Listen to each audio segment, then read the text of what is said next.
Welcome to week 5. You made it and you're almost finished. Lots going on this week.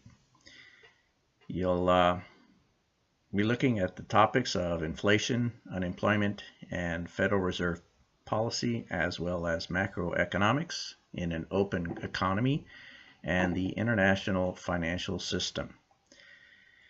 In Chapter 17, it will describe the Phillips curve and the nature of the short-run trade-off between unemployment and inflation. It will explain the relationships between the short-run and long-run Phillips curves and discuss how expectations of the inflation rate affect monetary policy, as well as the use of a Phillips curve graph to show how the Federal Reserve can permanently lower the inflation rate. This will help us to see how the Fed uses contractionary monetary policy to reduce inflation, thus pushing the economy down a short-run Phillips curve. In Chapter 18, we will explain how the balance of payments is calculated. The balance of payments is the record of a country's trade with other countries in goods, services, and assets. In addition, explaining how exchange rates are determined and how changes in exchange rates affect the prices of imports and exports. Knowing how an exchange rate is determined in the foreign exchange market by the demand and supply of a country's currency will be important.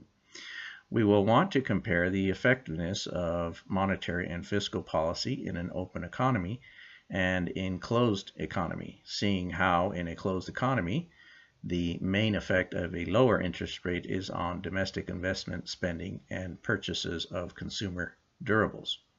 Similarly, in an open economy, lower interest rates will also cause an increase in net exports.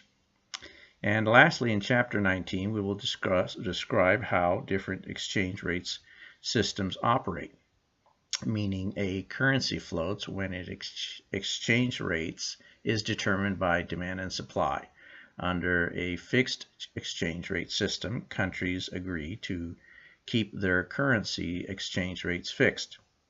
We will also want to look at the 3 key features of the current exchange rate system, the first being the US dollar floats against other major currencies, and the second being how most countries in Western Europe have adopted a common currency, and the third being that some developing countries have fixed their currencies exchange rates against another currency. Finally, we look at the growth of international capital markets and how a key reason for fluctuations in exchange rates is that investors seek out the best investments they can find anywhere in the world. To complete the week, you need to participate in the discussion. You will need to make your initial posting as well as respond to other classmates by Wednesday to allow your classmates time to respond. You need to have an assignment to complete as well. The writing assignment needs to be a 5 to 7 page summary of your earlier papers. In this final paper, you will draw on each of the earlier assignments and provide a final summary. So please read the assignment instructions carefully and how to turn in your assignment. Lastly, you will need to take a 25-question quiz, so please plan your work accordingly. I look forward to seeing you at the finish line and in the Blue Room on Wednesday at 7 p.m. Pacific Time. Have a great week.